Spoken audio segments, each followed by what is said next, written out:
Hello, sir. Welcome. So you're muted. Okay. So we'll start in a few more minutes. Good afternoon, sir. Yes.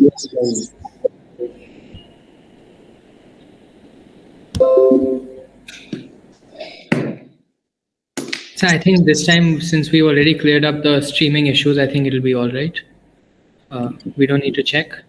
Okay, good. Yes.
Okay, so we can start now. Good afternoon, everyone. This is the last day of the 26th Annual Popli Memorial Lecture Series. I would like to welcome our honored guest speaker, Professor Spenta Wadia, friends and family of Dr. Popli, and the students and faculty in college present today. Professor Wadia will be giving the second lecture today on the topic, A Tour of Spacetime's Physics, Newton, Einstein, Hawking, and Beyond. As before, please stay muted during the duration of the talk, keep your mask on, and write your questions in the chat box or in the sheets of paper provided, and they'll be asked later by the MCs during the Q&A session. Now, without any further delay, I would like to invite Professor Spenta Wadia to take over. Can you see my slide? No, sir, you aren't doing it. Oh, I see. Just 1 minute.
We're just waiting for Professor Wadia to join back. We'll start when that Okay. Sir's here. Hello, sir.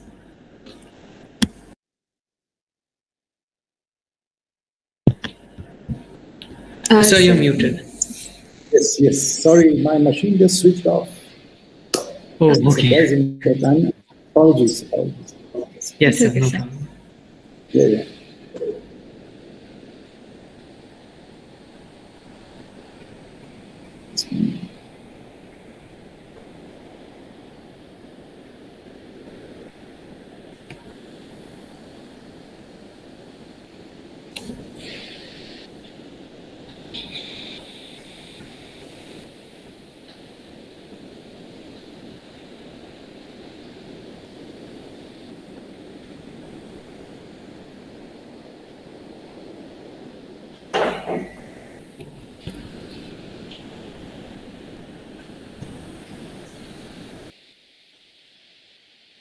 Can you see? Yes, sir. So also, you could, if it's possible, could you talk slightly louder or move a little closer to Yes, your yes, mic? yes. Is that okay sir. now? Yes, sir. Yes, Thank sir. you. Okay. Just give me a second. Okay. Can you see it now? No, sir. You have to present the full screen, your entire screen. Oh. I think you did present a window. We like last time when we did present entire screen. Just 1 minute. Yes, sir. So I'm stopped presenting now. Yes, sir. And now I will say present a window or entire screen? Do your entire screen. Your entire screen. Entire screen. Okay, good. Okay, very good. So, share.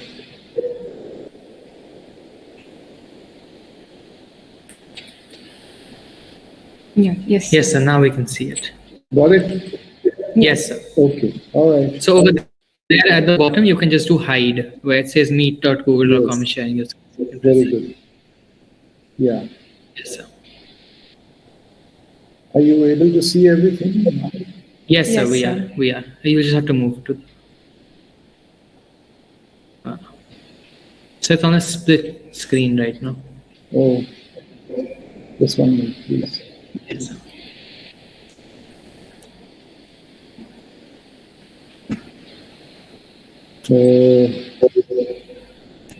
Just give me a second, please. Yes, sir. No problem. If you don't mind, I'm so sorry.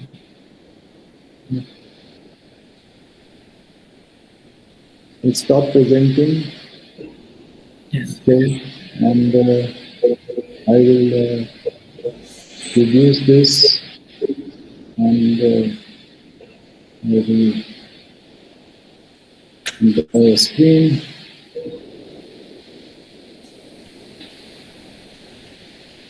This there. Got it? Yes, sir. Yes, sir. Okay, good. Sorry, let's go. So, oh, Yes, sir. so It's visible. can you see it now, Yes, sir. It's visible. or is there some problem? No, sir. It's just that the bottom app drawer is visible, but I think it's okay. We can How see does this. one get rid of that? Would you? Sir, It's okay. It's visible. it's okay, sir. I think we can work with this as well. All right, okay. Sorry about this, but something No will be. How does one? So when you select Microsoft PowerPoint, could you press Escape on your laptop? Yes. Yeah. Yes. And now just do play from current slide again. Okay. All right. Good. Yes, sir. Now it's really visible. Thank you so much, and my No problem. apologies for being so challenged. No problem. Yeah. Thank you. Thank you, sir. Okay. So let's get back to where we were yesterday, and yesterday we had this slide on the what are the rules of quantum mechanics, and I basically sketched for you something which I have elaborated a little bit last evening, that in quantum mechanics, the questions are different. The framework is different. And here is an amplitude. If you want to go from a point A to a point B, U means some simple particle, it doesn't have too much structure, I suppose. Then in classical physics, you will basically say that, okay, you take Newton's laws and give the initial and final position, and you can find a trajectory, okay? Only one path actually, but quantum mechanics says that no, we should sum over all the paths that connect A and B. That's the rule. And these paths can be very complicated, very jagged, very, very crinkly, etc., etc. All that is mathematics. But this is the main physics idea which was put forth by Feynman, that an amplitude in quantum mechanics is got by summing over all types of possible paths. But last time I forgot to tell you, how do you weight those paths? Each path contributes what? It contributes a factor. And the factor is exponential of I times some function divided by Planck's constant, okay, h bar. And what is this function? This function, is what is called the action in classical mechanics. It is the integral of the Lagrangian between the two times Ta and Tb. And if you haven't learned this, that's okay. Take this slide and work it out. The important point for this, for the next slide, which I'm going to present, is the fact that the amplitude to go, if there is an amplitude to go from A to B, there has to be an amplitude to go from B to A. And that is simply given by the complex conjugate. So we are dealing with complex numbers. This is very important actually in quantum mechanics, as opposed to in classical mechanics, in the formulation part, of course. So this amplitude satisfies a Schrödinger type equation, and the probability for this event, or this going from A to B is simply given by the square of the amplitude. This is the famous Born rule, okay, of quantum mechanics. Now, I will be introducing some other formulations of quantum mechanics for this talk, but that will come later. Okay, it's all equivalent. So now, the main point is that, as we saw in classical physics, if a particle falls into a black hole, it doesn't come back, right? We discussed that the other day in terms of some nice diagrams which taught us about the existence of the horizon and the fact that if you fall inside the horizon, you will simply keep on going deeper inside till you meet the singularity. Okay, that's what we did. But quantum mechanics tells you, and this is actually quite precise what I'm saying, that if something falls in, if a particle falls into a black hole, there must be an amplitude, some amplitude for it to come out. Maybe not exactly the same particle, but if there is an amplitude to go from inside to out, from outside to inside, there has to be an amplitude to come out. So black holes have to radiate. Now, I've told you something in very, very, very simplified terms. This is quite a complicated problem, and this problem was basically solved in an amazing paper by Stephen Hawking in 1974. In fact, there is a issue of the Resonance magazine of the Indian Academy of Sciences, which is devoted to this subject of and Hawking's work, etc., etc. So I invite you to have a look at it. Resonance magazine of the Indian Academy of Sciences. Okay, so Hawking, what he did is he calculated the temperature of the black hole and argued that the end point of black hole evaporation is purely thermal radiation. So we remember we had discussed Bekenstein's idea that black holes must have an entropy, right? So if you have an entropy, which is a function of the mass, then you know that if you vary the entropy slightly by varying the mass slightly, that is, if you take ds by dm, you essentially get 1 upon the temperature, right? That's the definition of the temperature. The variation of entropy is the variation of mass divided by the temperature. This is the first law of thermodynamics, right? Okay, so black holes have a temperature, and Hawking calculated that temperature.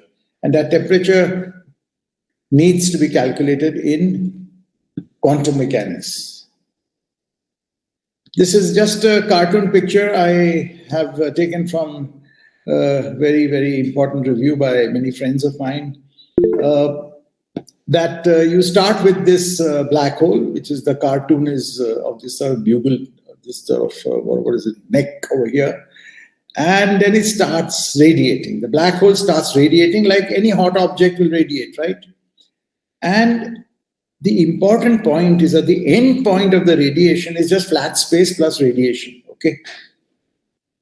And this radiation is thermal because there's a temperature. So thermal means it essentially is described by a Planck type distribution like a black body, right? So the initial state was the black hole. The final state is just thermal radiation. Okay, so let's keep this in mind. Now, I have repeated what I said before. It's no problem repeating things again. One of the celebrated calculations of the second half of the 20th century. Hawking discovered that black holes radiate due to quantum effects. He calculated the temperature of the black hole and found his famous formula. Now, I cannot even begin to tell you how this calculation is done, or it's too technical and it's too advanced, okay? But I'll just tell you the result, the gist of it. Look at the formula for the temperature. It is proportional to Planck's constant. That means it is a purely quantum mechanical effect, okay? So this is the famous formula which is on his tombstone. That the temperature is h bar times c cube. All those constants are not terribly important. Put c equal to 1 if you like. But it's divided by Newton's constant times the mass. So 8 pi m times g. And to give you a feeling for this formula, for example, if you take a black hole of the mass of the sun, okay, then the temperature is something like 10 to the minus 7 Kelvin. It is such a tiny temperature that it cannot be observed, okay, for a black hole even of the size of the sun. So if you take a black hole of the size of the mass of the Earth, for example, then you know the radius of the Earth, or the mass of the Earth, all of you should know. I'm not going to tell it to you. But if you compute that, you'll get a temperature like 0.1 Kelvin, okay? And if you go even further below in the mass, up to even 10 to the 18 kilograms, which is a huge mass, you will get a temperature which is something like 7,000 degrees Kelvin, which is a very high temperature, okay? So there is a big range of temperature over here. And for solar mass black holes, the temperature is very, very tiny. Okay, so this is the famous formula. Now, the moment you know the temperature as a function of the mass, then you can apply the first law of thermodynamics, which I mentioned before. dm is equal to TdS, right? And you can compute the entropy of the black hole. So the entropy of the black hole is proportional to its area, and it's divided by this number 1 upon LP square, which I have written on the right-hand side. And what is LP? LP is this length which is defined by c cube upon h bar g equal to 1 upon LP square. And if you calculate this, okay, given the value of the Newton's constant, the speed of light, and h bar, you'll find that this LP is of the order of 10 to the minus 35 meters. So LP square is of the order of 10 to the minus 70. Okay. So it's in the denominator. So when it goes up, when this goes up, it becomes 10 to the 70 times the area of the black hole. And if you substitute for the area of a black hole like 4 pi m squared, it goes as m square, you get a huge number. So these numbers are very useful in understanding things actually, because it tells you that black holes are objects of very high entropy. Okay, so that's the first point it tells you. The second thing it tells you is that this area is divided by LP square. So if I take the horizon and break it up into small areas, LP square. So in a sense, the entropy is equal to the number of those pixels or small areas. So there's some sort of a discretization going on over here, which has been mentioned before by John Wheeler many years ago, but I think we haven't deeply understood this fact, which I'm just mentioning to you. So I'm just trying to point out some important issues actually, which you may want to think about.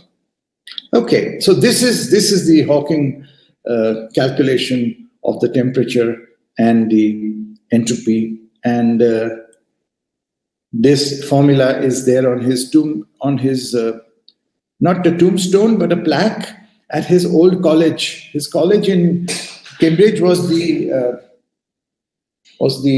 Gonville and Hughes College, if I remember right. And there's a plaque there which has this formula. And it says, as Hawking used to say, remember to look up at the stars and not down at your feet. I think this is very beautiful, actually. Yeah. So, yeah. So we have reprinted this in this resonance issue, this plaque in the College of Hawking in Cambridge.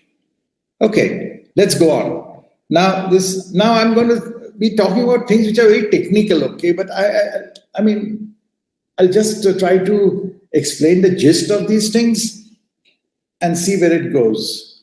I mean, this is a sort of subject you'll have to come back to again and again as we learn more and more, and you'll understand more and more. So,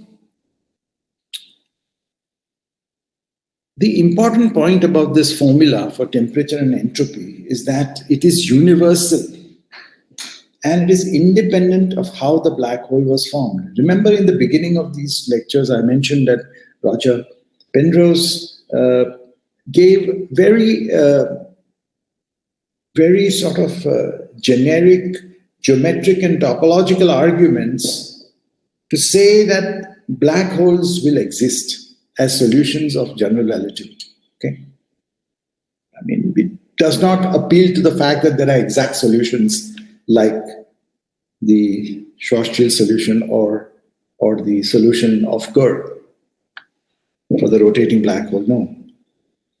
And this statement here is about a similar statement about the thermodynamic properties of the black hole. That they are also universal and independent of how the black hole was formed. And it's very important, actually. Okay. I mean, you know this because, thermodynamics in daily life applies to all types of systems. I mean, it's not sort of restricted to some special systems or something. Any system with large number of degrees of freedom is amenable to thermodynamic description, which means that you can associate a temperature and an entropy with it. Okay, that's what it means. Okay, now I've given a reason here as to why this is universal and independent of the way the black hole was formed. It's a slightly technical reason, actually, which I'll just leave it on the slide for you. And the important point is the radiation appears to be thermal because, you see, if you look at this diagram, the way Hawking described Hawking radiation, you can see my pointer, right? So this is the Penrose diagram of a collapsing black hole, okay? And this is the horizon over here. This is black line, and this curvy line is the singularity. And this is where the external observer at future infinity is sitting, collecting radiation with some instrument. Now, if he wants to understand this radiation, he can actually go backward in time to this particular slice and study it. And what is very important is that this slice actually does not contain the black hole, which is already the matter, which has already sort of fallen inside. with these considerations, you can actually show that the radiation is not only universal, but it's also thermal. And what I said there is that if you take, for example, some matter particle here, there is a pair production of elementary particles in the vicinity of the horizon. One of them escapes to infinity, the other one falls inside. The one that falls inside, you do not know. I mean, there's ignorance there actually. And ignorance is coded into thermality or entropy and stuff like that. Okay, so this is why the Hawking radiation, which is observed at null infinity by the observer, is thermal. But you can prove that, explicit formulas you can give about the thermality of this radiation and its temperature and how much flux there is at a particular frequency. All those things can be actually precisely calculated. Okay, but I won't go into all that except give you some general picture of what's going on over here. Okay, so now let's go back. Let's go on about where is the problem actually? Where is the big problem in theoretical physics that we are going to hit? So like all hot bodies, as I mentioned before, black holes radiate and it just evaporates, whichever way it was formed. I mean, so many degrees of freedom went in. It evaporates to give you thermal radiation. So in the thermal radiation, there is no memory of the initial state. You see, if I had thrown some chairs or books or whatever inside, there is no memory of the initial state. And this is the key point, that you started with a given state of a system and you ended up with radiation, thermal radiation, which has information loss. And this is the point actually, that this violates a fundamental principle of unitarity in quantum mechanics. I'll explain all this to you.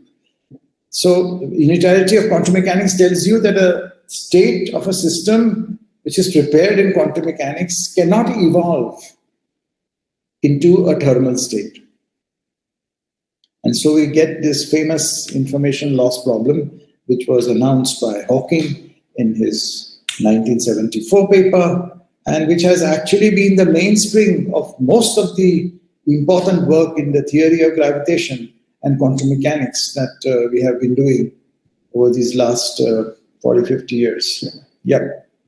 So, yeah, some people call it a great crisis of theoretical physics, how to reconcile Einstein's theory of general relativity with quantum mechanics. That's the point. So if you see the way we are proceeding, very much like Einstein, there was a problem of special relativity and the theory of gravitation. There were no experiments to help him. But by resolving, by arriving at a new framework, a new formulation of the theory of gravity, he could reconcile special relativity and the theory of gravitation. Okay, that we saw in the last lecture. The same thing is happening here. So what is this new formalism? You might be wondering, no? That new framework is string theory. Okay, so that's the way I want to talk of string theory. I won't be discussing string theory at all, except to tell you that it follows the footsteps of the way Einstein discovered the general theory of relativity, which was then afterwards verified experimentally. Okay, now there are 3 slides which are sort of a tutorial. Can you see this slide? I have written with... Yes, sir. Yes, sir. You can see it properly now, this one? Yes, sir. Everybody? Yes, sir. All right, good. So now we are doing very elementary things back. So we go back and forth between advanced and elementary. So in classical mechanics, which you all have learned, the state of a system of n particles, suppose you have 2 particles or even 1 particle, okay, is specified by its position and its velocity or momentum, okay? I mean, if you know that, you know where it is, what it's doing. Correct? So that's what we call the state of a system. And these are numbers. X, A is the coordinate of the particle, PA is momentum, and these are real numbers. Mind you, they're real numbers. Okay, this is important. And I've just drawn a little cartoon of what's called a phase space. Now, if you the space of X and P is what in mechanics is called a phase space, right? So the state of a system can be described as a point in phase space. Just give this 2n numbers, and I know the state of the system. Okay. Now, what does dynamics do? Dynamics basically tells you how this point moves in time. And this is given by Newton's law of motion, which we discussed in the first lecture. Okay. Newton's law of motion tells you how classical systems evolve in time. There is a very deeper formulation of Newton's laws due to Hamilton, and which says that the time derivative of xa is given by a gradient of a certain function with respect to the momentum, with a plus sign in front, and the time derivative of the momentum is given by the gradient of that function with respect to x with a minus sign. Okay, these are what are called the Hamilton equations of motion of classical mechanics. And the Hamiltonian, just the energy function basically, kinetic plus potential. And as a homework exercise, please show that this is equivalent to Newton's laws of motion, which we discussed in the beginning. Okay. So this is all of classical mechanics. I mean, there's nothing more to it. Of course, there are beautiful things you can discuss about phase spaces, dynamics, dynamical systems, topology of phase space, all those details. But this is the law of nature. Okay, this one. Okay. Now, in the 20th century, this law of nature got changed. Not only the law got changed, but the framework or the stage on which you describe the laws of nature changed drastically, actually. I think this is perhaps one of the most drastic changes or scientific revolutions ever, I think. So, what is it? The state of a system in quantum mechanics is defined by a certain complex function of time and position. Okay, complex is important. And it doesn't depend upon the momentum. And this complex function has, of course, lives in a certain space.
Or it's more self-adjoint in a certain sense.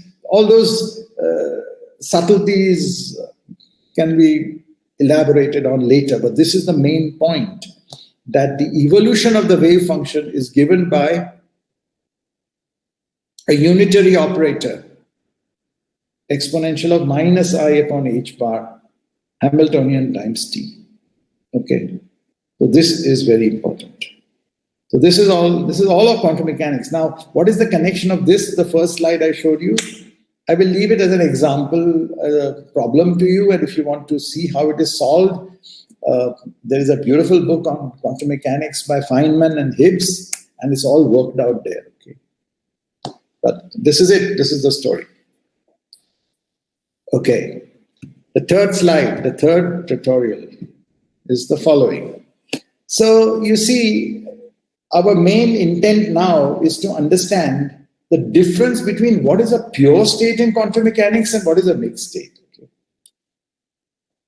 Now, in classical mechanics, just as a small diversion, how do we discuss this? We say, okay, so suppose we have, let's say, 10,000 particles in a box or something, or even bigger, it doesn't matter. And I can take a snapshot of where they are and at what rate they are moving, in which direction, etc. And that is the state of the system, right? And it will just go on afterwards. But you'll very quickly find out that the system starts interacting and mixing. If you have something like an Avogadro number of particles, like 10 to the 23 in a box, I mean, that's the standard number of particles in the world that we work with, of that order, then this description of pure state is useless actually. And what you do is you invoke a statistical description of the system, a description in which your ignorance of the precise state of the system is accounted for in a very clever way. And that gives rise to statistical mechanics, thermodynamics, and all that stuff. Okay, so that's the classical thing. So there's a classical notion of thermodynamic entropy. That's the one we discussed when we discussed black hole entropy. A large system, it has temperature, it has an entropy. And that is a very classical way of describing, even though I told you that the temperature formula actually comes from quantum mechanics. That aside. So I want to explain to you what is a pure state and what is a mixed state in quantum mechanics. And this is very important. So in quantum mechanics, you know what is the Born rule. Max Born, he got the Nobel Prize for the formula in the first line, that if you take the wave function or the solution of the Schrödinger equation and you take its absolute value squared, that is psi star psi, call it rho, a certain density, this object is the probability of finding the system in the state psi. So now you think in terms of probabilities in quantum mechanics, right? And this probability, it's a probability, so it has to be normalized to 1. Very good. Now this idea of Born prompts another very important concept, and that's the concept of the density matrix. And this is very fundamental actually. So density matrix is basically a product of two wave functions, but at different points. If you put x equal to y, you get the Born rule. And this object has all the information of the wave function. So this is another way of formulating quantum mechanics, entirely in terms of density matrices, and that's extremely useful in many, many areas of physics. Okay. But here I'm just giving you definitions, simple.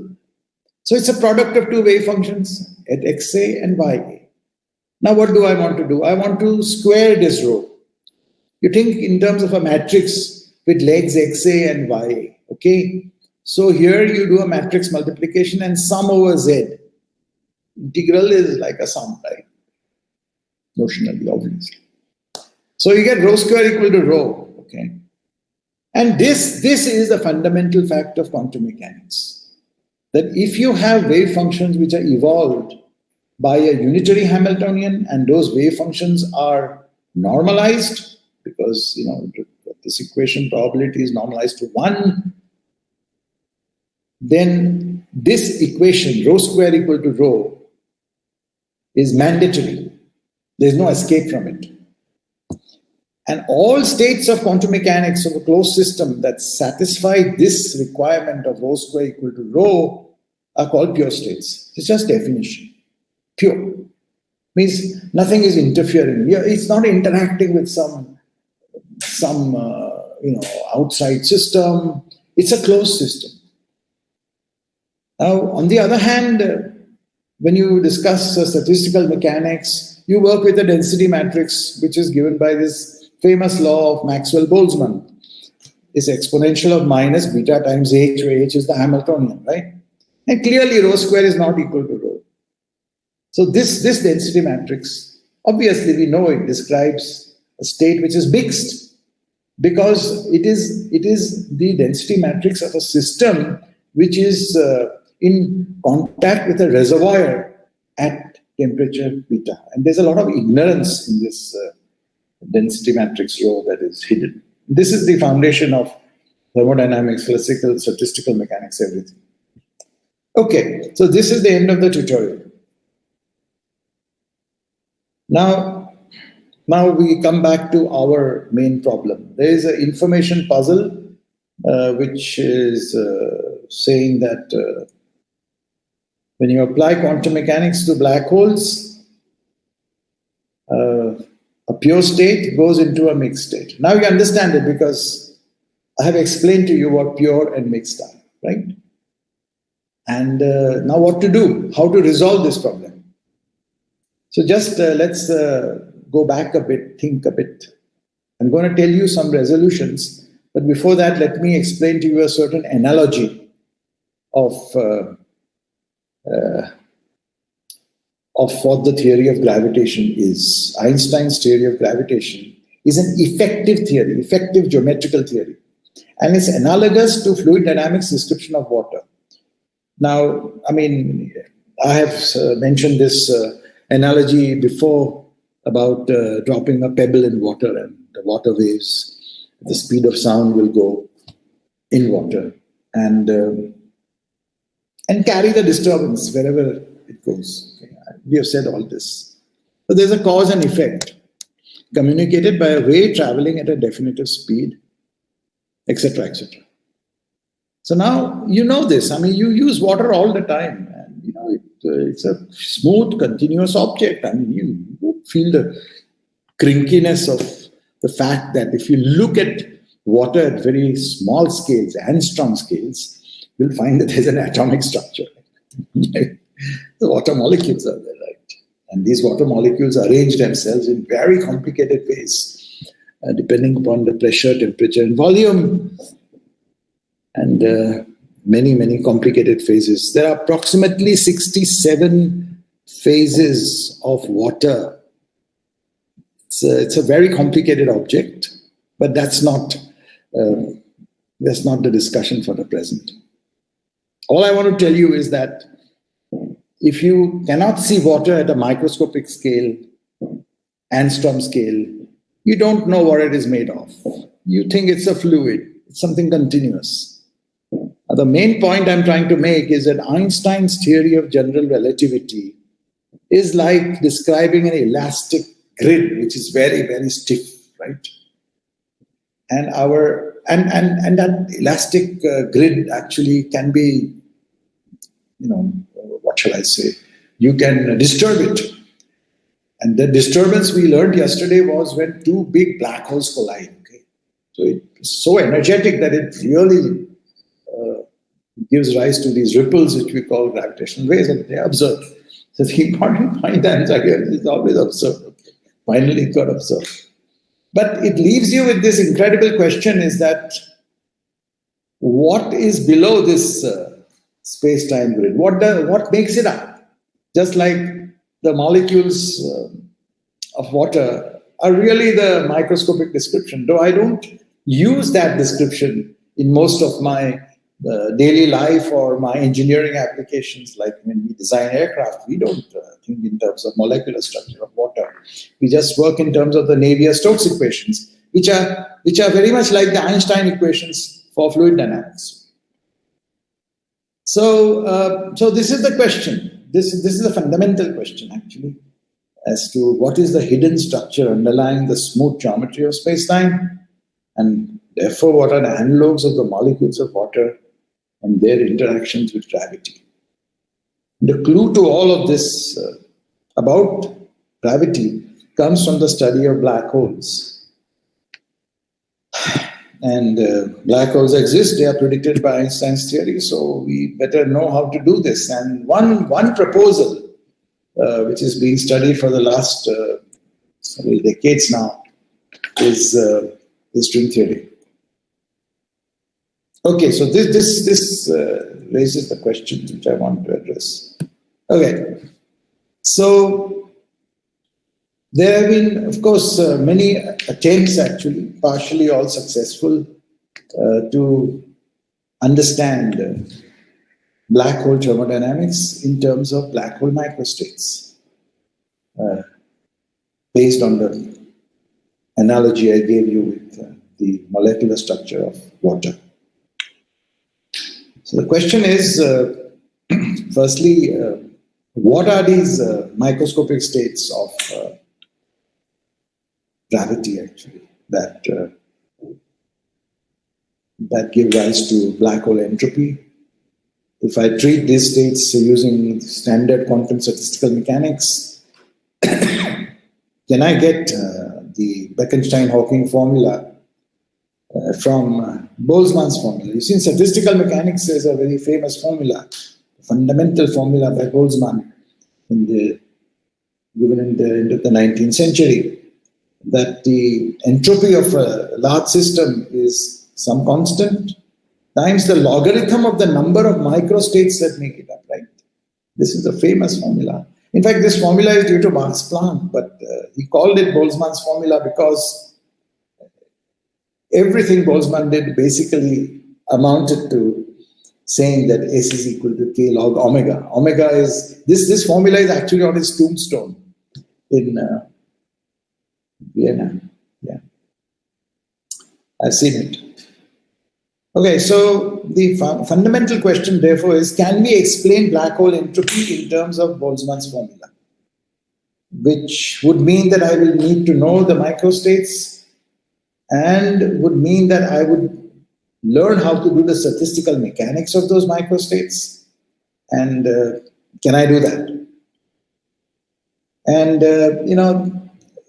nowadays people call this the fundamental dogma of black hole physics, by analogy with the fundamental dogma of biology, in which we learn about the flow of genetic information. The fundamental dogma of biology is due to Francis Crick, as you know.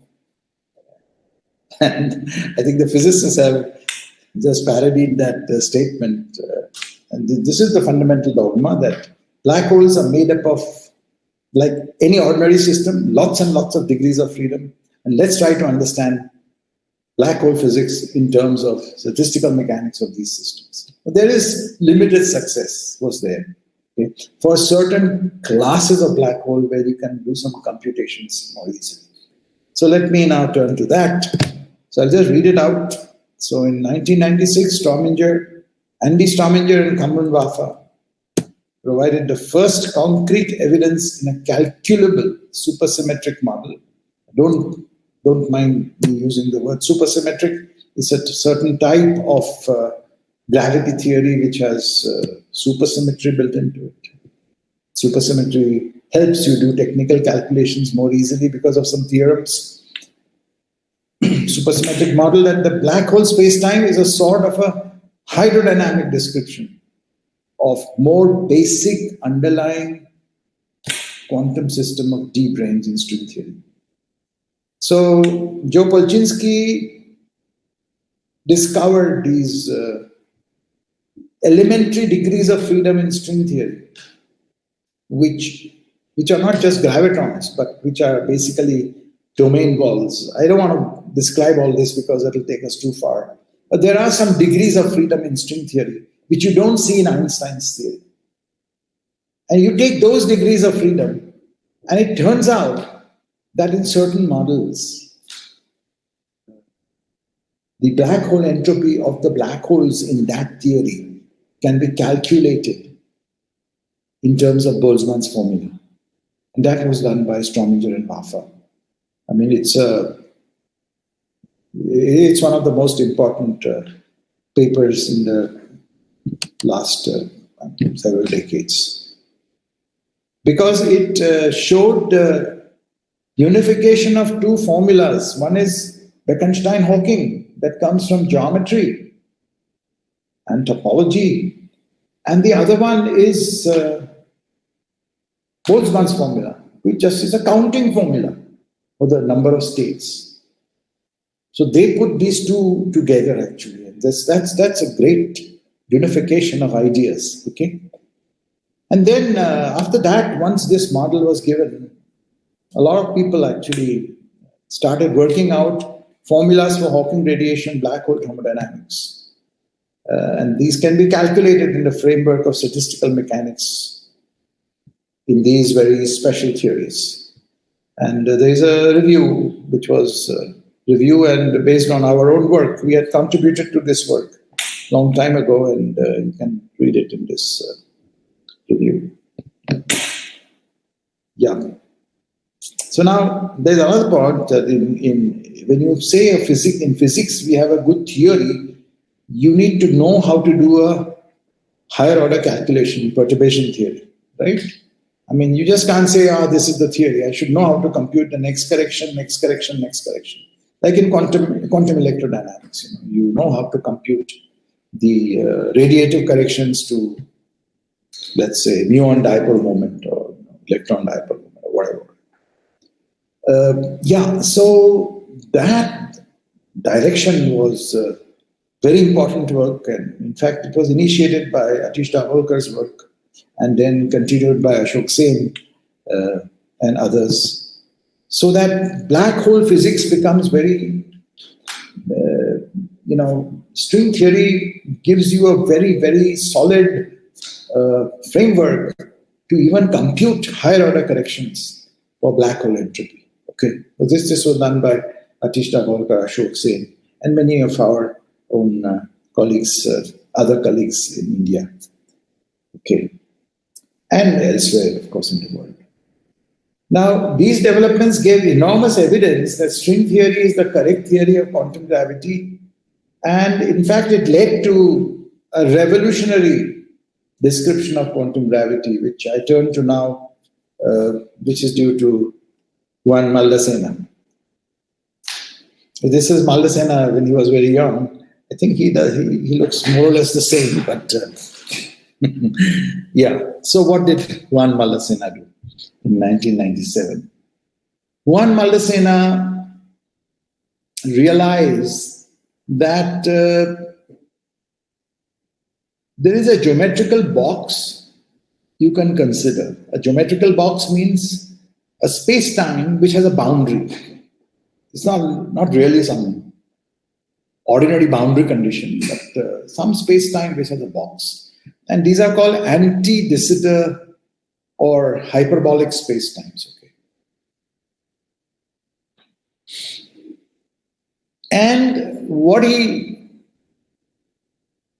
he suggested, based on many, many tests, is that if you have a quantum theory of gravity, black holes, Hawking radiation, gravitational radiation, collision of black holes, whatever happens in the bulk inside is all coded holographically on the boundary of the space-time. This is quite amazing.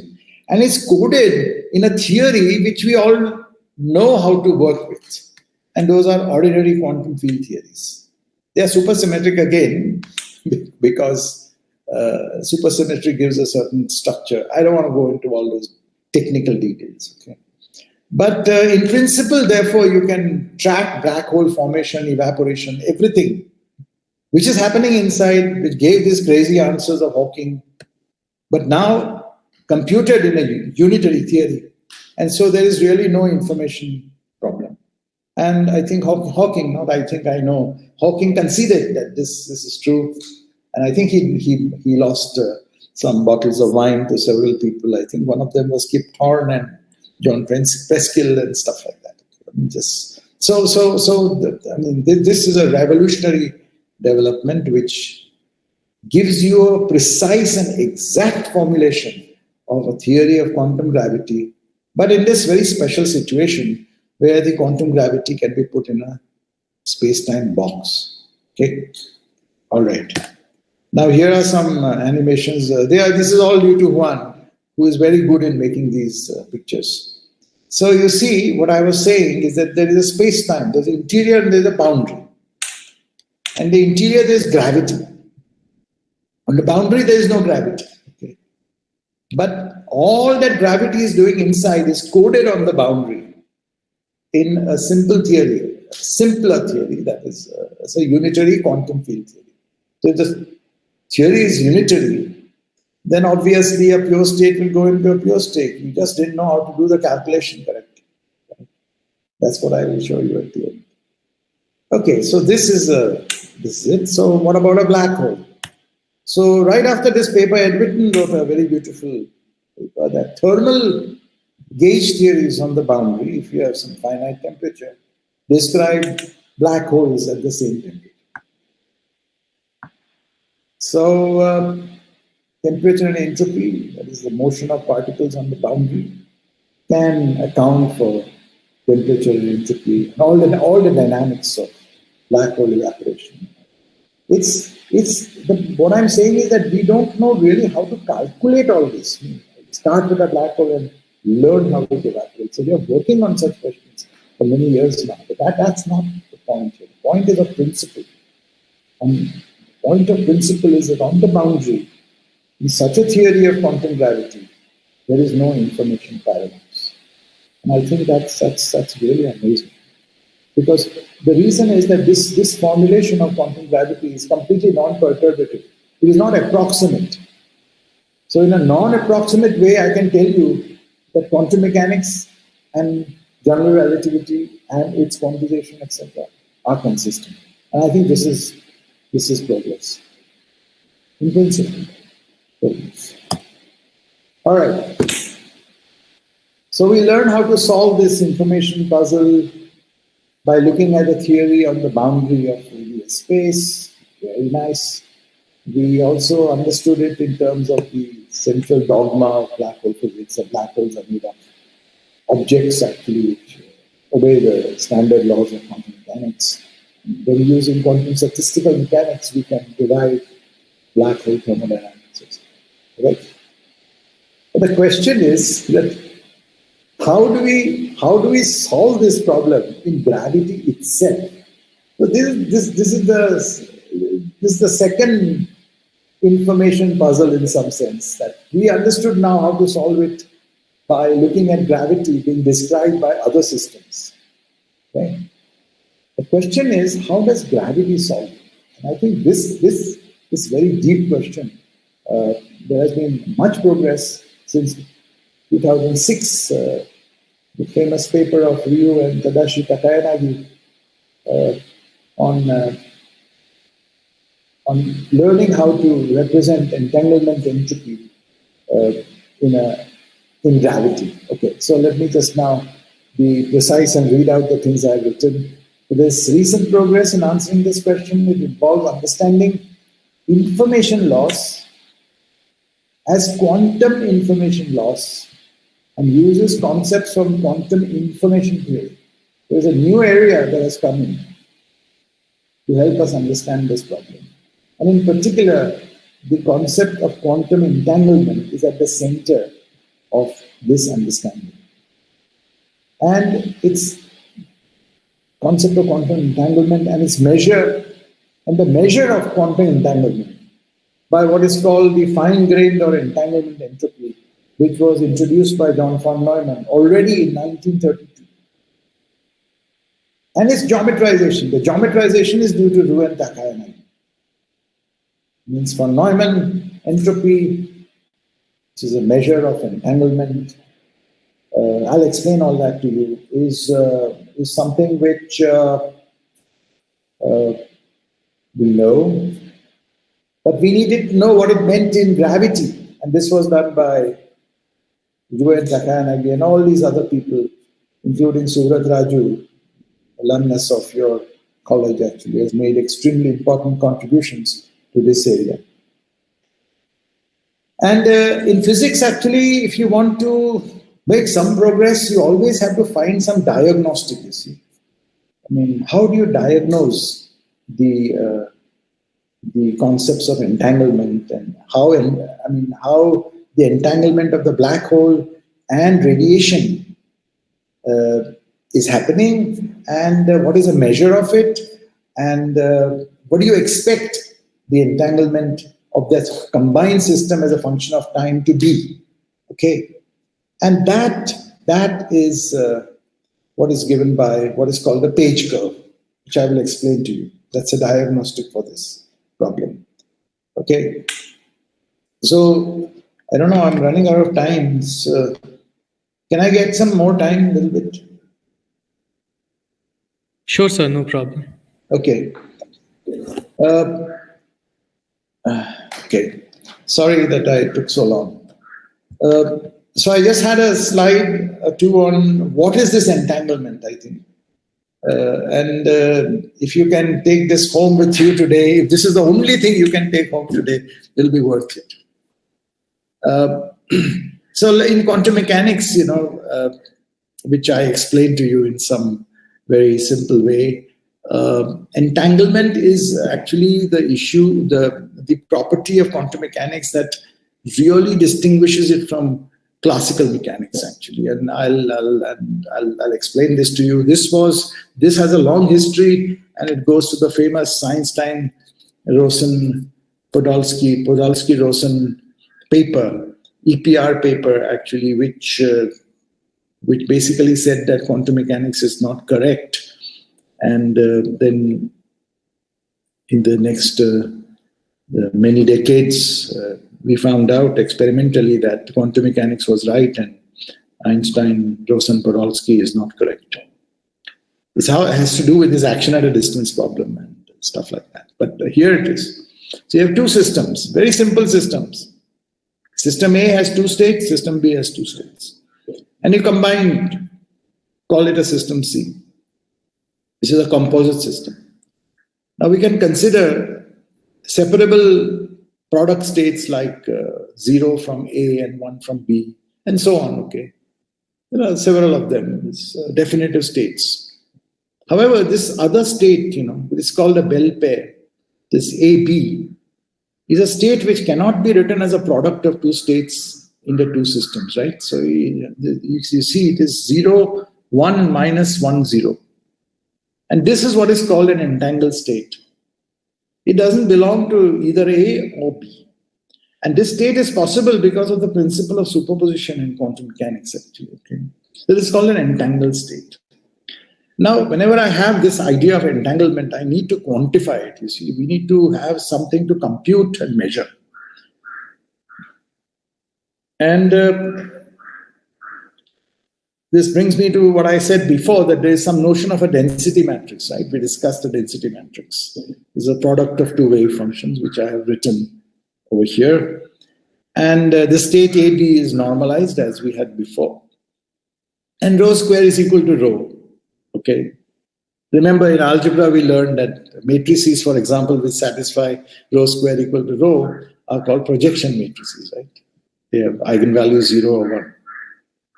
So you have these two systems A and B, but I don't want to measure, I don't want to observe system B. So what I do is I trace over all the states of B.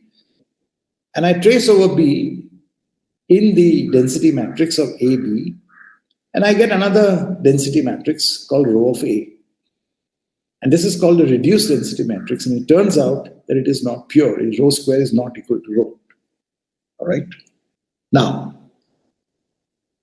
so von Neumann introduced in 1932 already this fundamental formula, minus trace rho log rho. So it'll remind you of Shannon's formula in engineering, sum over probabilities times log probability. But this is before that. That is 1948, this is 1932. And so this is some object in terms of the density matrix, which embodies the state of the system. And for a pure state, you can prove very easily that the entanglement entropy of von Neumann entropy is 0. That's the point. Von Neumann entropy is 0 for a pure state. It will never change. The second lemma you can prove, these are very simple things to prove actually, is that the entanglement entropy of system A is the same as system B. Entanglement entropy does not change under unitary transformations. That means under unitary timed evolution, it will not change. Zero will remain a zero. The next thing is a very fundamental inequality, that it is bounded from the top by the thermodynamic entropy. Okay. And therefore, the von Neumann entanglement entropy minus the thermodynamic entropy, the absolute value of that is some positive number. And that is in some sense a measure of information loss.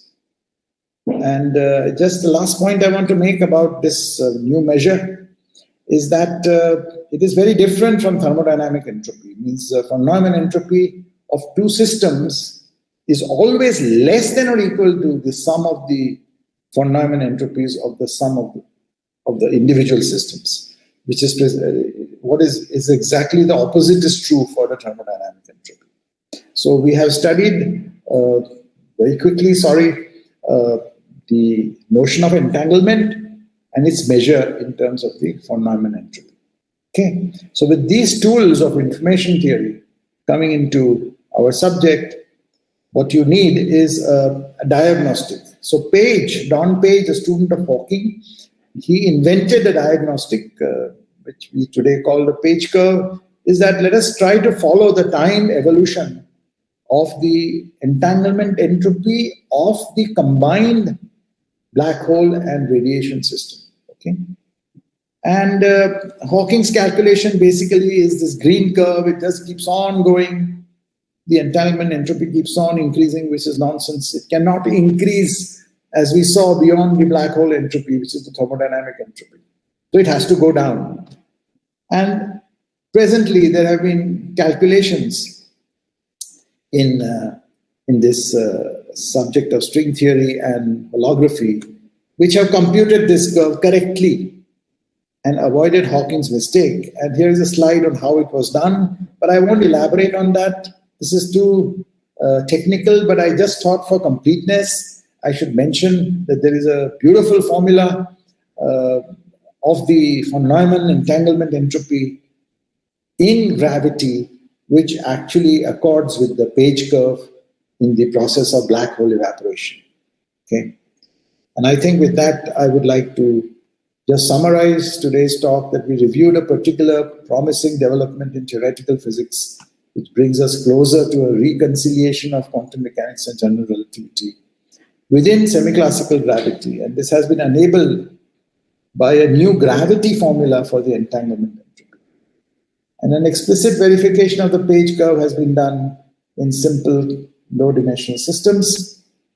And there are several things I left out in this talk because it's for lack of time and also for the fact that you need much more preparation actually to be able to talk more in detail. Okay? But I conclude by saying that one of the reasons to study black holes, okay, I mean, besides the fact that they exist in nature and they are very important astrophysical objects and important possibly also for cosmology, but they give rise to a very good theoretical laboratory to study the principles and the degrees of freedom of quantum gravity and help us to develop a framework to discuss the quantum nature of the cosmological event horizon. You see, we are interested in cosmology, means how the universe began. All of these studies will help us to do that because there also the notion of the temperature of the cosmological horizon and Hawking radiation. There, the Hawking radiation is basically primordial gravitational radiation are present. So black holes will definitely help us understand not only black holes, but also very fundamental issues which we alluded to last time about the origins of the universe and what is the physics, the dynamics, the language, etc. To describe that type of, describe our universe at that time. So with that, let me end these talks. Thank you very much. Thank you, sir. Those were very interesting and very enlightening for all of us. So I think we can open up the floor to questions. Yes. Yes. So first, people in the meet, if anyone has any questions, you can unmute and ask or put them in the chat box. Okay, then, sir, I think we can start off with student questions only. Yes. So I have a question regarding entanglement. Yeah. So you talked about product states and pure states. Are product states equivalent to pure states? That's sort of the first part of my question. Yeah, just 1 minute. Let me see where my presentation went. Yeah, just 1 minute. So this is what you can see the slide? Yes, sir. Yes, sir. Yeah. Yes, sir. Yeah. So, yes, sir. So I have an example of a product state, right? Yes. It's 0A cross 1B. So that's a pure state. Yeah. That's you can compute the von Neumann entropy and it will be 0. Yes. But there is another state which is a pure state, which is much more complicated. It's called a Bell pair after John Bell. And that is this one in the box. 0, 1 minus 1, 0. And it is, that's an entangled state. That's an entangled state. Absolutely. Yes. An entangled state. Yes. Okay. So, sir, my question either A or B, you see. Yes, sir. Yes, sir. So, sir, my question is that it can be shown that the process of measurement is equivalent to entanglement. As in, there is a formulation that shows that measurement can be treated as entanglement. Yeah. Now, suppose. Okay, I am not very erudite in measurement theory, which is something which requires a lot of thought and time to do. I have not done it. But let me put it this way: that suppose you are a system B. Okay. And there's a system A, and you want to measure B. I'm sorry, you want to measure A. So, but there are states like A, B actually of entangled states of yourself with the system. Now, when you talk about measurement, I think it would just mean that you trace over all the degrees of freedom of B. And so you are describing then the measurement in terms of a reduced density matrix. Yes, sir.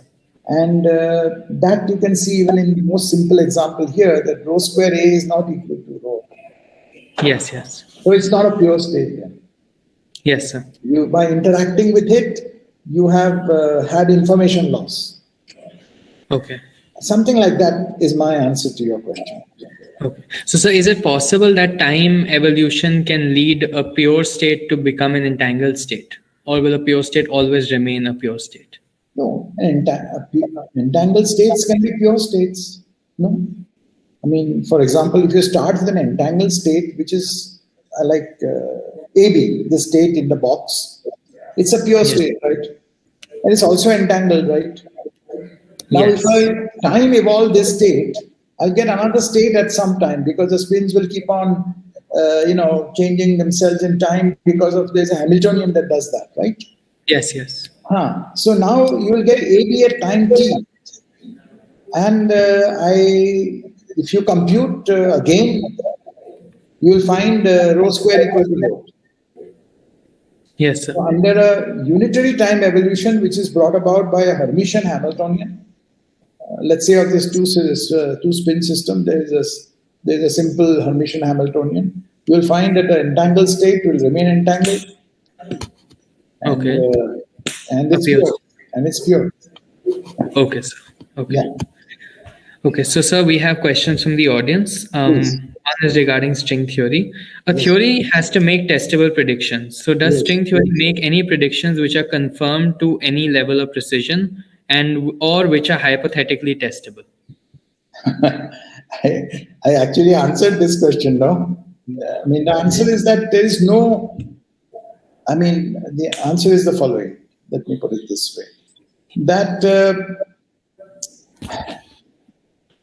one of the post-predictions of string theory is Einstein's theory of gravity. So Einstein's theory of gravity is contained as an effective theory in string theory.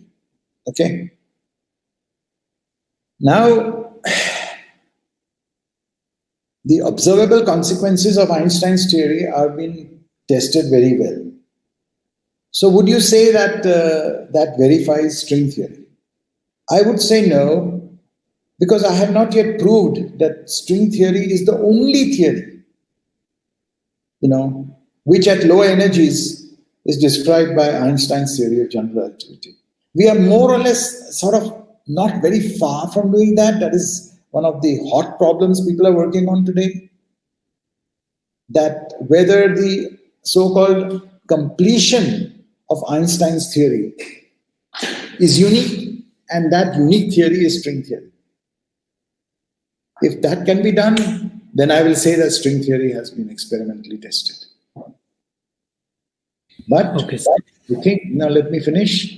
Just 1 minute. What is usually meant is that, okay, Einstein's theory has these predictions, etc., etc. Is there any signature of string theory at very high energies, which is experimentally tested? And the answer is no. I don't know. We don't know. Okay, sir. Okay, so there's the person who asked the question. I'm not sure, sir. We can see. Till then, we have another question from the same person. If we have two entangled particles, so this means that if we can measure the state of one, then we automatically know the state of the other. If yes, then if one of the particles is, say, absorbed by a black hole, can't we determine its state by observing the other particle? Or does, say, this destroy the entanglement relationship between them? Oh, I'm sorry. Can you repeat it slowly? I mean, it's... Yes, sir. So I think they're saying that if you have two particles in an entangled state, and one is absorbed by a black hole, wait a minute. And one is absorbed by a black hole, okay? Yeah. Can we measure the state of that particle that's been absorbed by measuring the state of the other particle? Or does this absorption by the black hole destroy the entangled state between them? No, so this is a very nice question. Let me just say the following. I mentioned that in the vicinity of the horizon of the black hole, there is pair production of particles, right? Yes. Because in some sense, the black hole is interacting with some fields, okay? And fields in relativistic quantum field theory are known to produce pairs of elementary particles. Like electromagnetic field will produce, if the energy is in the vicinity of of space-time, a location of space-time large enough, then the field will produce a pair of electron and positron. Okay, so this possibility of pair production is there. So in the vicinity of a black hole, if some such spontaneous pair creation occurs, then these pairs are entangled. So one will go inside and the other one will go to the observer. And if I trace over all the degrees of freedom which are inside, I get this so-called thermodynamic description of the black hole. But these are entangled. And I think the whole point is how to study this entanglement of what falls in and what comes out in the entire history of black hole evaporation.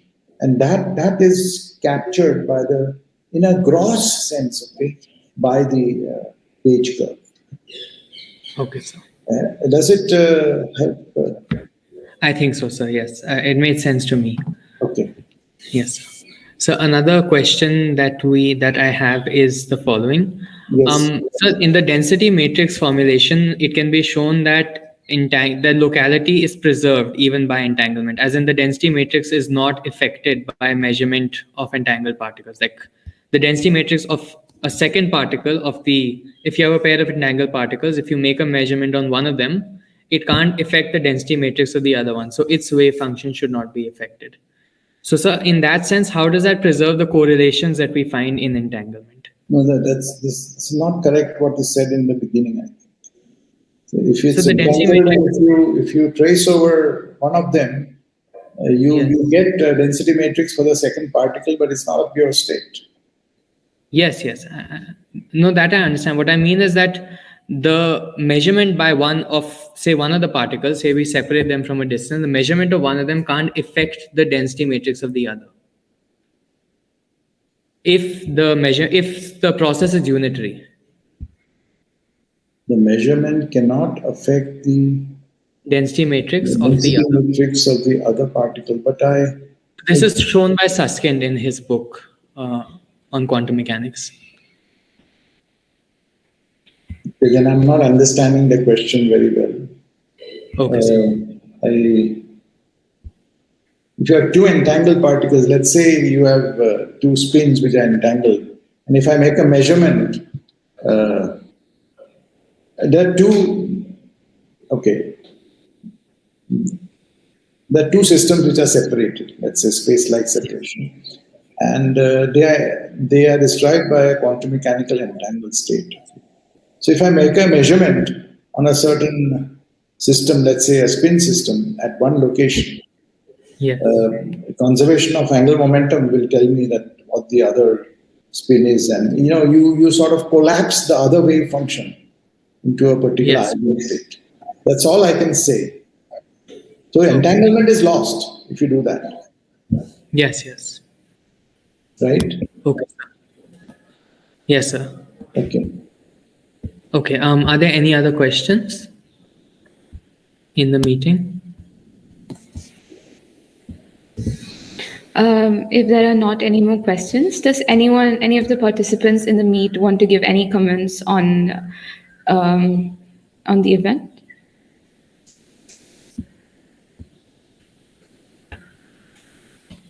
Okay. In that case, I think we're coming to a close of the event. Sir, I'd like to thank you for the talk and for giving the lecture series. And we will like to also release the Physics Society journal, which is traditionally released at the end of the Popli Memorial Lecture Series. This year, we're releasing a soft copy of the journal due to the online mode, and we'll soon be releasing a hard copy, which, sir, we will send to you as a memento of the college and its students. Thank you. I'd like to thank Lalram Syama Darchun and Jeevan Babu. So I'll just first share the journal. Could you stop presenting? Sure, I just want it. Yes. Yes. Yes, sir.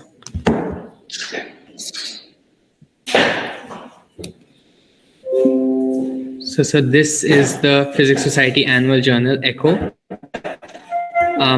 So I'd like to thank Lalram Syama Darchun and Jeevan Babu, the chief editors of this journal, Sharika Yekka, the president of the society, our staff advisor, Dr. Sanjay Kumar, and the entire journal team for their support and hard work in releasing this journal. So we'll send the hard copy of this journal to you soon, once we can deliver it. Okay. Yeah, thank you so much. Thank you, sir. To Bangalore, not to... Yes, sir, we will. Yes, sir, I will talk to you. Yes, sir. So till then, we have our staff advisor, Dr. Sanjay Kumar, who would like to say a few words. I'll just turn the camera over to Sanjay.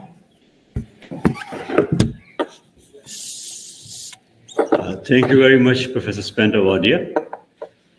We had 3 days enjoyable as well as taxing, but the last lecture was quite heavy, at least for me. Yes, I mean, there's a formal thing of vote of thanks. I don't think we'll get too much into that. But certain things I think were very important because you gave a picture of, thinking about physics in a very relaxed manner, and we know that doing physics is a hard work, and it is an activity of intense.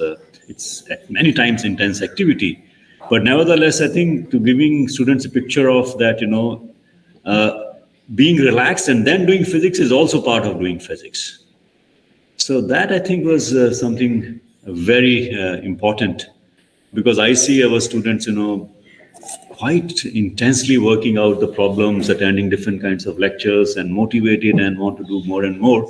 That is important, but the way you presented, I think was also important in giving this alternate picture. Thank you. What has happened with pandemic that, in some sense, this whole idea behind the Popli Memorial Lecture Series got distorted.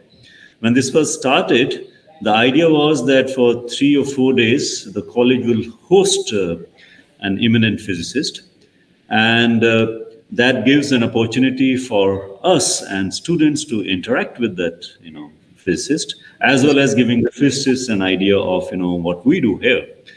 And that with the pandemic, of course, could not be done. So we thought that we will just gather some students with you around in Google Meet for a few minutes. Yeah. And we could have a more informal interaction with those students. Sure. Some of them, you would have seen their questions during question answer sessions. Sure. So we'll try to get them now, and they can also, exchange and, express their ideas and ask you maybe even a few more questions, if you're willing to answer them now. Sure. They coming? Okay. Yeah. Yes. So now President would also express a thanks to you. Yes, sir. Good afternoon, sir. Yes. While students come here for interaction, I'll just complete the formality of expressing the vote of thanks. So on behalf of the Physics Society of St. Stephen's College, I would like to thank you, our guest speaker for the event that is 26th Annual Popli Memorial Lecture Series, Professor Spenta Wadia, Chair Professor at the International Center for Theoretical Sciences, Bengaluru. Thank you, sir. I'm very sure that this talk was very insightful and enlightening for a lot of us. And it's also it will be a very inspiring experience for a lot of participants, especially the ones who are from student community. We are also extremely grateful to our principal, Professor John Verghese, for all his support and help for the event. I'm also extremely grateful to our staff advisor, Dr. Sanjay Kumar, for helping us and guiding us at each and every step throughout the event. I'm very sure that this event would not be a success without my fellow junior members who have been working for the event and for the society for the past year. So I'd like to extend my gratitude to the Executive Council and also the members of the Popli Organizing Committee. Thank you, everybody. So this concludes the vote of thanks that I wanted to propose, and I'm really happy that we could have you for, this year for the event. And yeah, we'll move on to the informal interactions. Sir. Yes, thank you. Thank you very much. Thanks. Thank you, sir. So we'll just have the students coming in for an informal interaction with you. Right. And so I'd like to send a thank you to you from my side as well. You're most welcome. I have to thank you guys also. You know why? Because I don't think I succeeded as well as I would have liked to make a presentation of this whole landscape of ideas of physics in a simple way. And the last lecture was a little bit, perhaps if it was over a longer time, it would have been yes. So I'll share with you my slides actually. Yes, sir. Please do. I think that would be very useful for all of us. We can. I'll do that actually. Yeah. Yes, sir. So in general, I think it was a very good overview for all of us and sort of gave us an insight into the different branches and sort of an idea of the historical development as well. Right. Yes, sir. So we have the students collected over here. I'll just turn the camera over to them and we can have some interaction. I'll just pin you on the screen.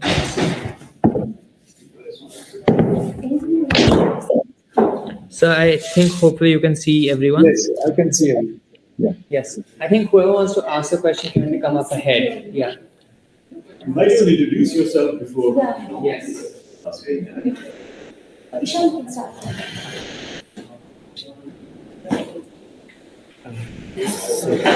Should I turn the camera? Just sit. Good afternoon, sir. I hope I'm audible. Yes, you're audible. Yes, you're audible. I'm Ishan Utkarsh. I'm in second year.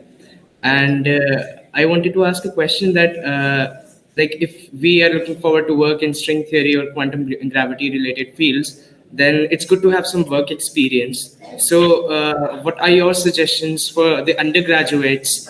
How can we acquire this work experience before we go on to our master's degree?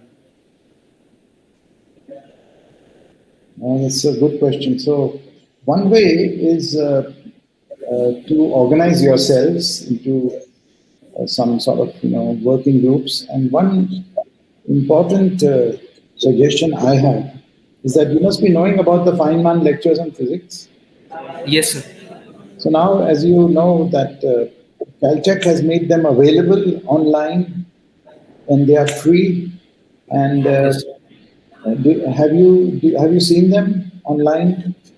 Sir, I haven't heard the lectures online, but I know that they're online available. So I think what I suggest is one suggestion is that before doing all this stuff, it's very important to develop a very strong foundation in physics. Yes, sir. Foundation means really elementary things you have to understand very deeply. And one possibility is to just have some sort of a journal club or something around the Feynman lectures. Now, this lectures at Caltech actually also have exercises.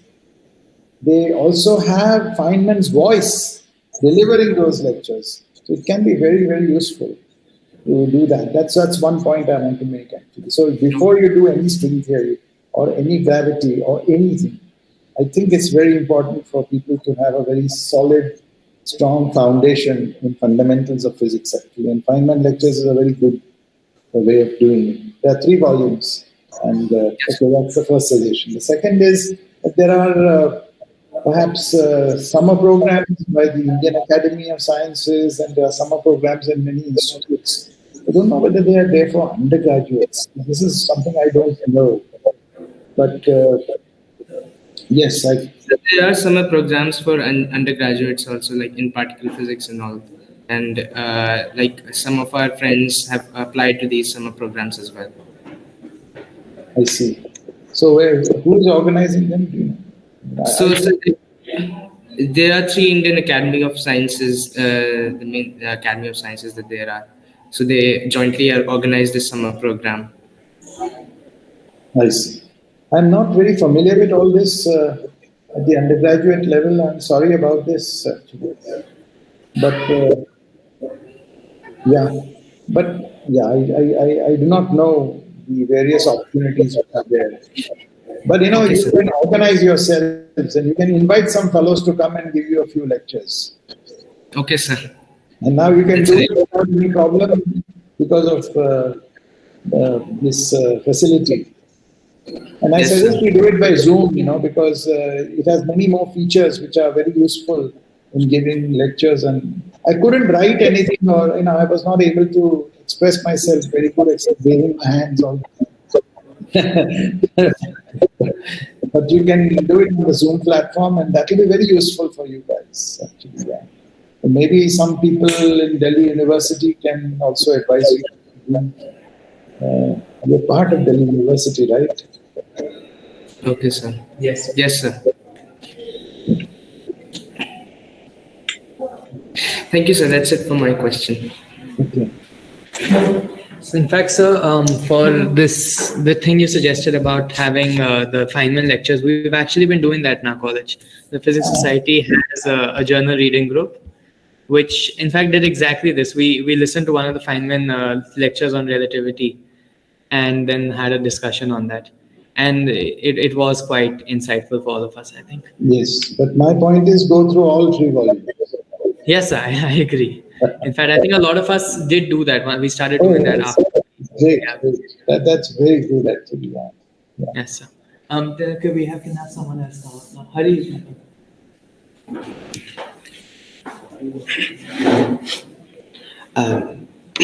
I hope. Good afternoon, sir. I hope I'm audible.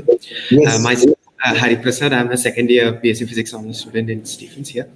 So, sir, my question is a bit of a very general question in general. So I would like to ask is like as undergraduates, we often find physics as a very intimidating subject. Sometimes it's very, it gets very hard at some point, and like physics can be like that for us sometimes. So, and especially like you as a pioneer in the field, I would like to ask what are your suggestions in the sense like how to approach such a subject which is extremely sometimes will give you basically headaches. So sir, is there any suggestions for us?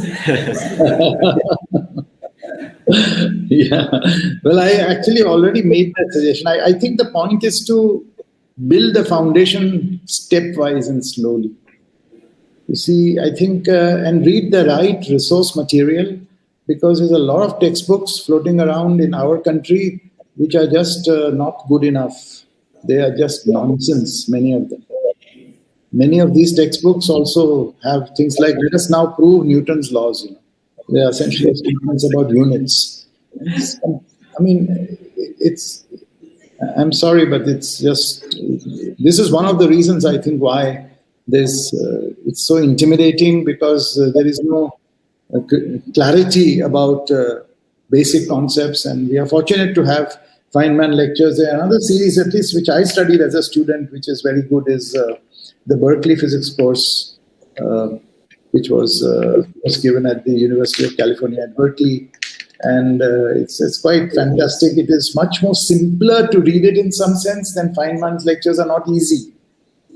Because he goes between advanced and elementary very quickly. But I think the right resource material is the main issue. Because most of our students are very good, actually. They're very motivated. It's these resource material. And then I think you also have good teachers, actually. You should bother your teachers much more than you do. I think that can that will make them also very excited, and they feel that they are doing something because you are interested. I don't know whether I answered your question. There's no recipe for all this, frankly, but yes, sir. That I think gives us a very good idea. The other thing is, today there are so many good lectures available online. Inspiring lectures, actually, by very good people. There are courses available online. These can be very helpful. That was not available even 10 years ago it was not available. So you can make use of that. But you need to know whom to listen to. That is also very important. How to distinguish, who are the right people to listen to and stuff like that. But that's all I can say to you. Yeah. Okay, sir. Thank you so much. Yeah.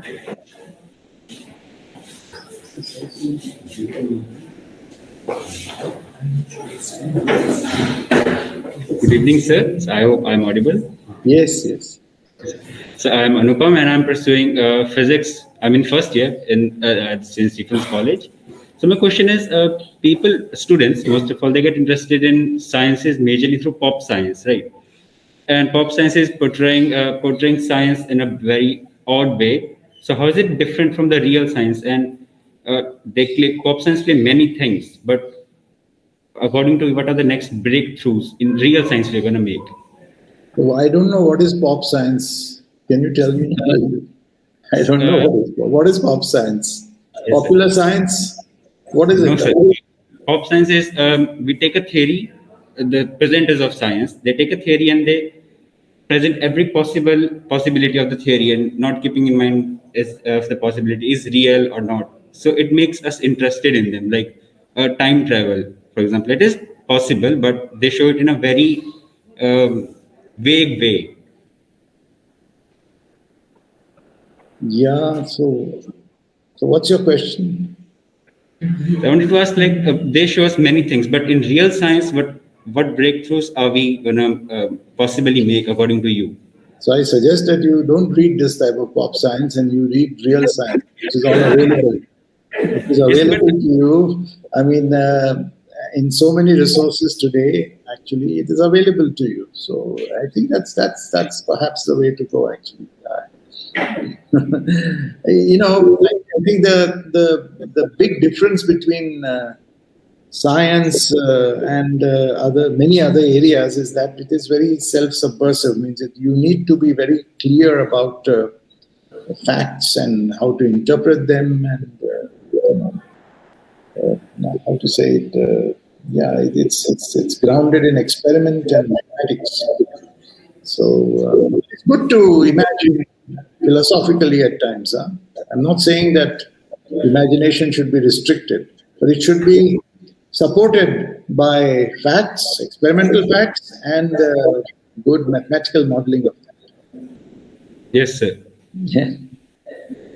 Yes, sir. Yeah, and the last thing, I didn't say it to the previous person, or you need to have this type of fire in the stomach to do things. I mean, you have to persist and persist and persist. You saw the way Einstein persisted to find his theory. 8 years. It's not some great flash of genius or aisa kuch nahi. It's just persistent courage and persistence and courage and belief that you can find and do something and develop the toolkit to do. The toolkit is very important in science. Yes, sir.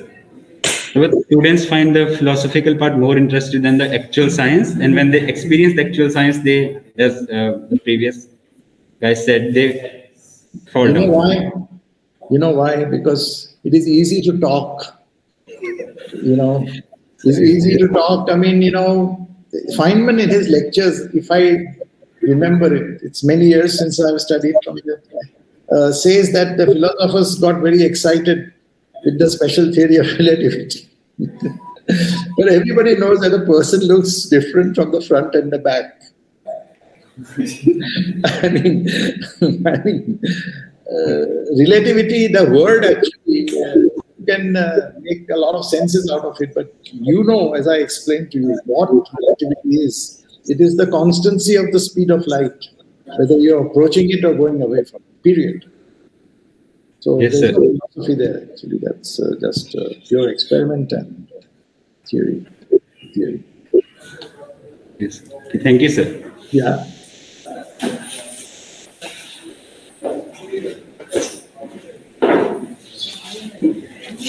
Good evening, sir. Am I audible? Hello. Hello. I am Nata Yeah. from first year physics honors Yes. at St. Stephen's College. You said we should persist and do physics, but as a first year student, where should I start off? Like, which all subjects in physics will be a good place to start off in research and in building? Physics, the natural sciences are divided into disciplines like physics, chemistry, biology, right? Physics is actually amongst the oldest and the sense of them, of these three, in the sense of simplest, in the sense of complexity, not in the sense of that physics is easy to do and I can just finish it off, nothing like that, in the sense of complexity. So because you can encapsulate physics in terms of a few simple equations, you see, and the other areas, basically you cannot do that. Chemistry is in a sense a very complex manifestation of these simple laws. It's a difficult subject. And so is biology, even much more difficult. So physics is the simplest in the sense that it can be formulated easily in terms of a few equations. There is no such thing in biology, for example, except some important generalizations are there. Of course, very deep things are there, but nothing so simple. So I think it's important to build a foundation, reading the right books and listening to the right lectures. I think building foundation is the key point. And trying to see how phenomena actually all match up. I think it's very important to build a foundation. Then you can do elementary particles, or you can do condensed matter systems, or you can do atomic physics. Or, you should know all of it, elementary, all of it. Yes, sir. Thank you. Does it answer your question? Yes, sir. Thank you. Good evening, sir. Right. Sir, I'm Udish from first years. And sir, I have a question which is quite off topic. But like growing up, we've seen in India, we don't focus so much on pure sciences and we go more towards the applied sciences divisions like engineering and things like that. So what do you think we need to do as a society to promote this more among the students and everyone so that we can, say, move on to a level of more developed countries like European countries and American countries in terms of research and these kind of things? It's an extremely important point, and I'm glad you asked this question.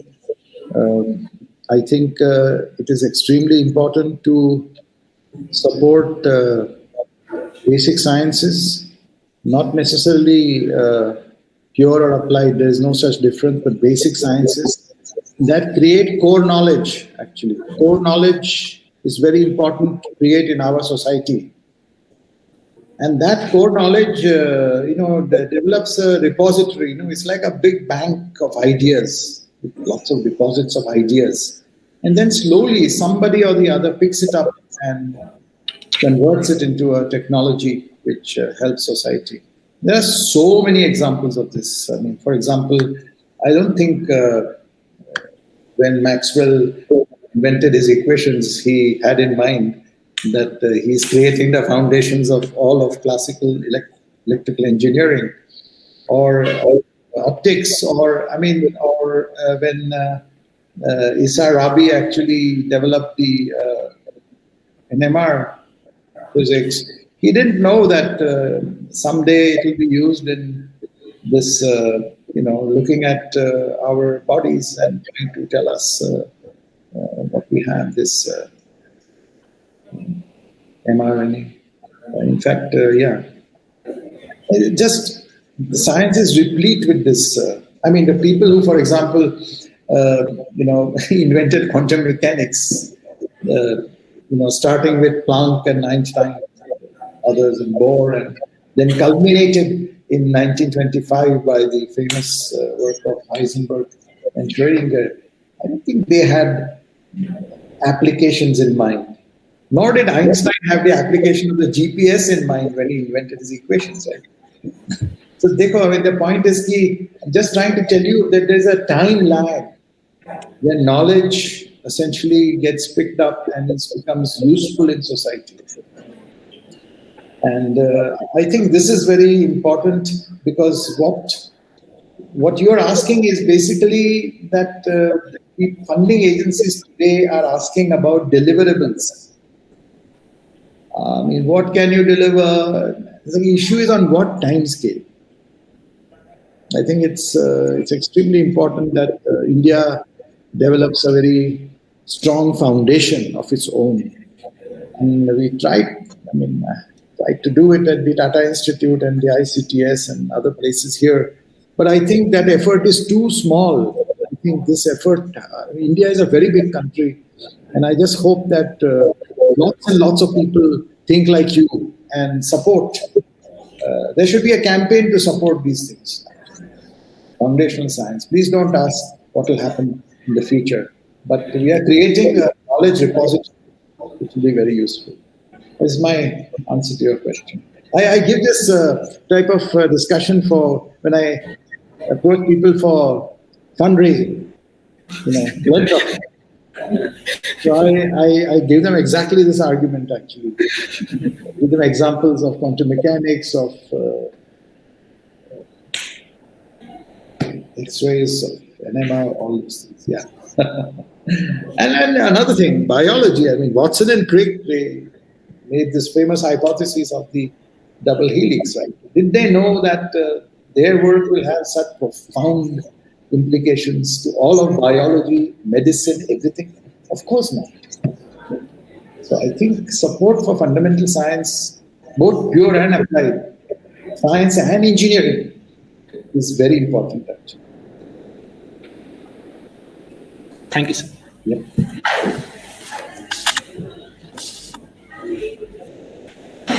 Good evening, sir. I'm Shyam. I'm third year student. So my question is about pursuing physics as career option. So I am about to graduate and I still don't know how to go about it. So first of all, I want to ask about pure sciences. People are more tending about applied sciences, but my interest is still hanging around particle physics, or recently I have introduced to quantum mechanics. So is there if I want to go on pursuing physics as a career, so should I want to stick with like particle physics or quantum mechanics, or should I study something else, like something that is like in trending in research today? No, I think particle physics is an important area. It has very fundamental questions and problems which people are trying to answer. And a lot of them are basically experimental questions. And regarding the discovery of dark matter, for example, or the discovery of dark energy, which I alluded to in my first lecture. So there's a lot of work actually happening, and all those areas involve new mathematical techniques like artificial intelligence, or what's usually called machine learning. The word I don't like actually. Never mind. So particle physics is an important area, but my advice to you is at this stage you should know condensed matter physics also.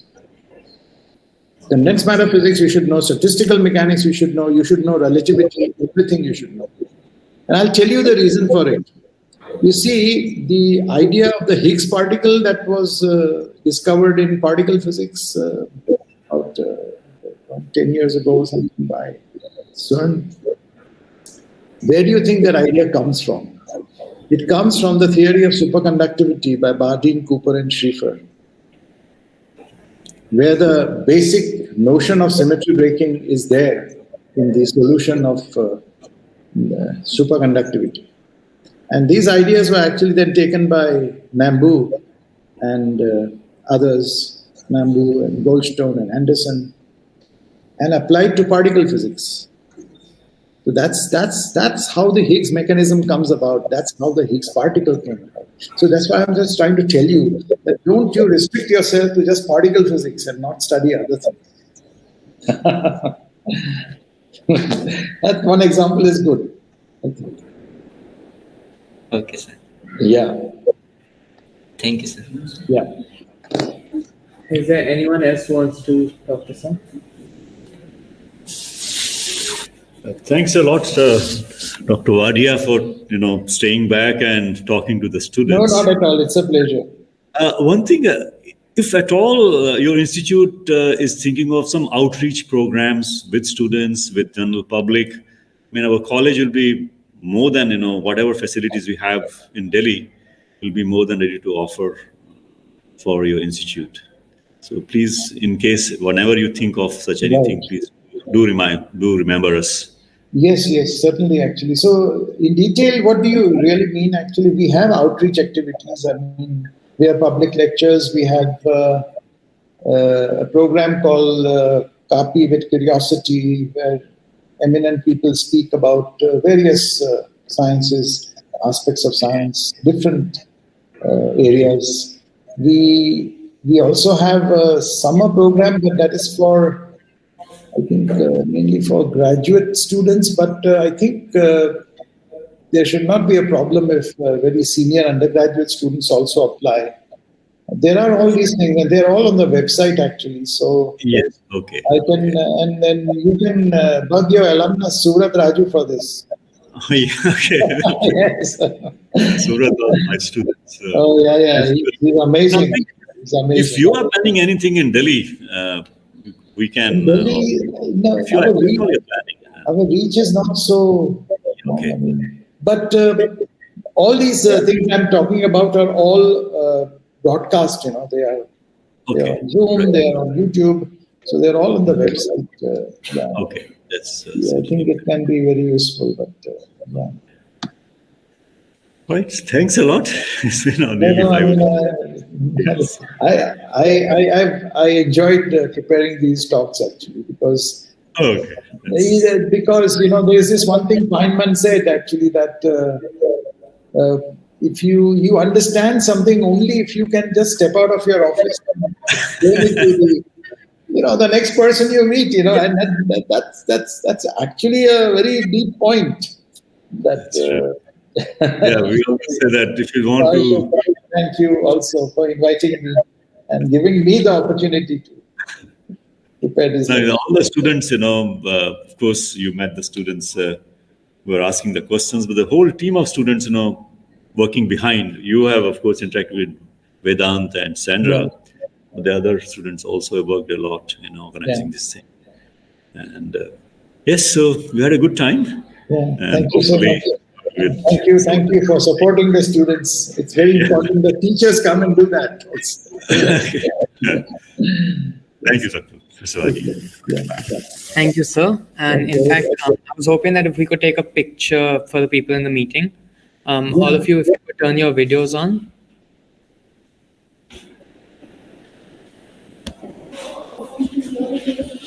Oh, hi, Sanjay, you're there. Yes. Mrs. Popli, if you're here. Okay.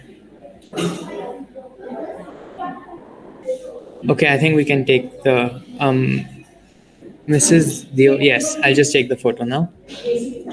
Okay. Thank you, sir. Thank you very much. And thank you, sir. Thank you, everyone, for joining. Sandra will also just say bye. Yeah. Thank you. Bye-bye. We had a great event. Thank you. I'll send you. And so I'll be in touch with you regarding the journal, etc. Sure. Okay. Take care. Bye-bye. Bye. Thank you. Yep. And thank you, Mrs. Popli and Dr. Jain, for joining.